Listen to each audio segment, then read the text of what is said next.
on Smash Mouth Sports. I am your host, as always, Preston Bailey. With me, Cam Vieira. Cam, how you doing? I'm good, Preston. Good to be here.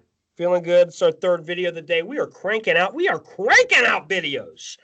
We're cranking out videos like Jake Paul is cranking out knockouts. And I'll tell you, right, you clicked on this, and I'm sure there's going to be a lot of hate on this video because a lot of people love Jemele Hill, but a lot of people hate Jemele Hill. And let me just tell you this right now. She is my donkey of the week, okay? Charlemagne the Regular, who does a show on the Breakfast Club, Charlemagne the Regular, does a show. It's an interesting show. It's not a bad show. It's not the greatest show. It's not as great as he thinks it is, but it's an okay show. He does his show, Donkey of the Day, and I'm doing Donkey of the Week because, first of all, Jemele Hill is not likable at all. Now, Nope. Cam, feel free, if you don't mind, can you put on your Boston Celtics hat? Because we're going to go down this road. We're going to get to her comments that she said about Jake Paul in a minute. Do you want to put your Celtics hat on? Let's see it. Oh, don't look at that shaved head there. Stone Cold over here. Come on. All right. Jemele Hill, years ago, I want to say this is back in 2008. 2008. I thought for some reason 2004. 2008, I'm going to paraphrase here. She called Celtics fans. Now, she was a writer for ESPN at the time. She had not reached the mainstream. I can't even say mainstream. Damn, thank you. Mainstream status, okay? She had not reached the Hollywood status of the top tier at ESPN, which she reached a little over a couple years ago, and she called all of Boston Celtics fans racist. And she went a step further than calling them racist, and I want to get your take on this, and then I'm going to talk about Jake Paul comments that she made. She said all Celtics fans, I'm paraphrasing here, and I'll get the exact quote and I'll link it, is like rooting for Hitler, rooting for the Celtics to win.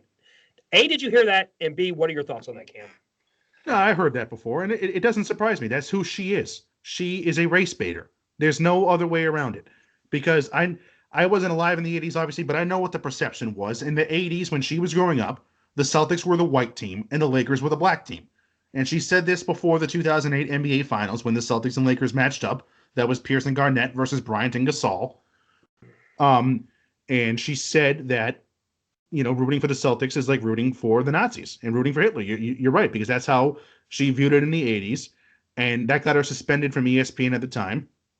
And she hasn't changed. 12 years later, she's still the same person she always has been. Yes, she's a race baiter. She's a race baiter. She says hateful things. And, and here's the other thing. Look, I agree that many people did feel the Celtics were a white team and the Lakers were the black team. That was a perception.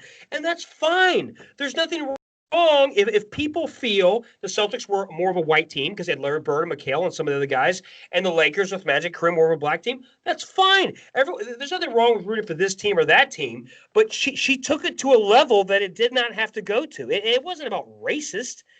She took it to a wrong level. Just like you root for your team. You could be black and you could be a Celtics fan. You could be white and you could be a Lakers fan.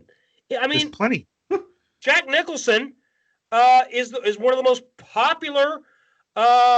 Is it Jack Nicklaus or Nicholson? It's Jack Nicklaus. I'm sorry. Jack Nicklaus, the great actor, is a Trump supporter, and he's white, and he's the most prominent that goes to Lakers games with these $50,000, $100,000 ringside seats, right? Yes, absolutely. Right there, front row seats. So for her to say this is just asinine. God, I cannot speak. I need to get some more water. I figure because I'm about to spit fire here, so it just makes sense. So here are her comments. She's on her podcast that nobody watches, okay? Nobody cares about. The only reason I even saw, but I think it's her, either Carrie Champion or whoever. I don't even know who the other girl is.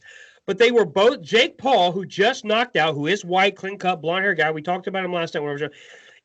All-American-looking guy, Captain America-looking guy, great guy, very solid boxer. He's 2-0 now. And he was nice enough with he was doing them a favor. They were not doing him a favor. They are no longer on ESPN. They no longer have that ESPN platform. He has 20 million subscribers. It looked like some log cabin training. It was early in the morning is what it looked like. He's before he even gotten his coffee. And they accused him of being racist because he is white and Nate Robinson is black, and he knocked out a black man in an organized boxing fight. That is what she said in a nutshell. She said it, and I thought, that's ridiculous. And then I thought, surely Carrie Champion, who is also black, would say, oh, Jemele, don't be silly. No, she doubled down on it. I was like, you have got to be kidding me. We've taken this to a different level. I understand the climate is sensitive, but she's doubling down on the sensitivity. This is why she got fired by ESPN. This is why she got fired for making comments very similar to that, which I won't repeat. What are your thoughts, Cam? It's just ridiculous. That is the epitome of 2020 America. Everything's made about race. Everything. You can't say, me as a Patriots fan, I can't look at Cam Newton's play this year and say that he has been bad without fear of backlash that it be made about race. It's everything. Everything has been made about race, and it's got nothing to do with race. Jake Paul was fighting Nate Robinson. Nate Robinson agreed to the fight. Blame Nate Robinson for not being ready to fight. Right. I mean, I just think that's just Nate Robinson. That's just the worst. Yeah, he was former Celtic, former Knick, former like 10 other guy. Yeah, he was. I'm surprised she was defending a Celtic. Yeah, that's true. She was defending a Celtic. Well, but she was defending a Celtic. But yeah, it just again that, and then of course Jake Paul was offended by that question, as he should have been offended. When you call somebody a racist, what you're saying in a sense in America is that you can't have a job, you can't be a part of polite society, because when you call somebody a racist, you're branding them. Okay, you're branding them a pariah. You're branding them horrible things. You can't be a racist and be a little league coach, go to the store, buy donuts for the team, and be part of the world. Nobody. So we've got to stop. She's got to stop the dividing us. And it's ironic that she's going to be Donkey of the Week, and I got that from Charlemagne the Regular, who had Joe Biden, who is now president-elect, and these are his words. I'm going to quote our new president-elect's words. These are his words. Ready? His words, not mine. If you don't vote for Joe Biden, then you ain't black. Which Jemele Hill agreed with. What are we? And I'm going to tie this back into Saved by the Bell. I know you didn't see those comments, and I know you haven't watched the new Saved by the Bell. This ties in the show that we did last night with Saved by the Bell. In the new Saved by the Bell, here's what I find interesting. When I watched it as a kid, it was the 90s. It was very slapstick, cartoon humor, about high school kids, Zach and Slater and Kelly and the whole group. They were not seen as rich white kids. I mean, they weren't seen as poor, but they were in California. They were just seen as regular middle America school. Maybe it slanted slightly affluent, but it was not Beverly Hills 90210, which I was a kid. No. That Beverly Hills 90210 was the rich school. That was the Mercedes, the BMW, all so on and so Ferraris into high school. The Bayside school was not. But here's why I bring that up. In the Bayside school, all the white kids are seen at Bayside as the rich white kids. Correct. And all the kids at the Douglas school, which was the low-income black school, they were all poor. My question to you is, nobody must have seen the original, because in the original, Lisa, who was black in the original, was the rich kid. She was the richest kid in the school. Correct. Her dad was like a rich doctor, I believe.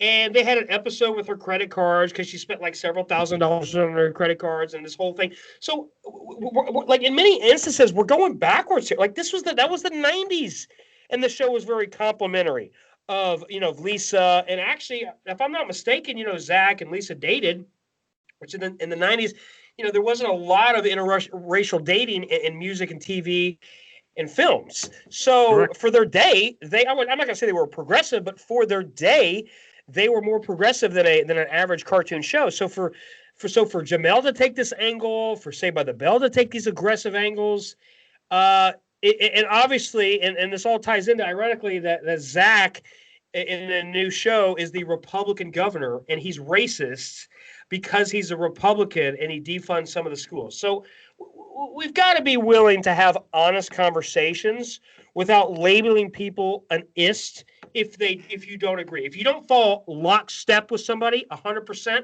you don't follow then the you're mob. labeled. Right. If you don't follow the mob, if you do not toe the mob line, and that's why I did that video last night about the Washington Redskins, because that was their name for 80 years. That was their name. Wasn't my name.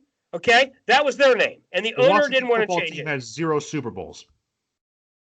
Correct. The Washington Redskins has won 3 Super Bowls. I'll say it. So that's just what the team was. I understand. I understand the heritage, and I understand all those types of things. And I understand everybody's sensitive now. But let me ask you this: changing the name. How many Native Americans? Since everybody SJWs want to pretend, everybody wants to pretend that we care about this. How many Native Americans have been helped changing the name? I'm curious. How many? Zero. Okay, so we're in this weird spot in our society where we're not allowed to have an open conversation like we're having. They want to club you. They want to cancel you. I read another thing Ricky Gervais today, and I love what Ricky Gervais said. I love what he said. He goes, I'm worth several $100 million. Who's going to come and cancel me? He dared him. Ricky Gervais dared him. He dared the mob to come and cancel him. So there you go. So like and subscribe to the channel. Like and subscribe. We tweet it. If you like it, great. Right there, Jemele. That is for Jemele, the lucky leprechaun right in the face. Cam, anything you want to say before we wrap this bad boy up? Because I'm a proud Bostonian, Jemele. You don't like it? Here it is.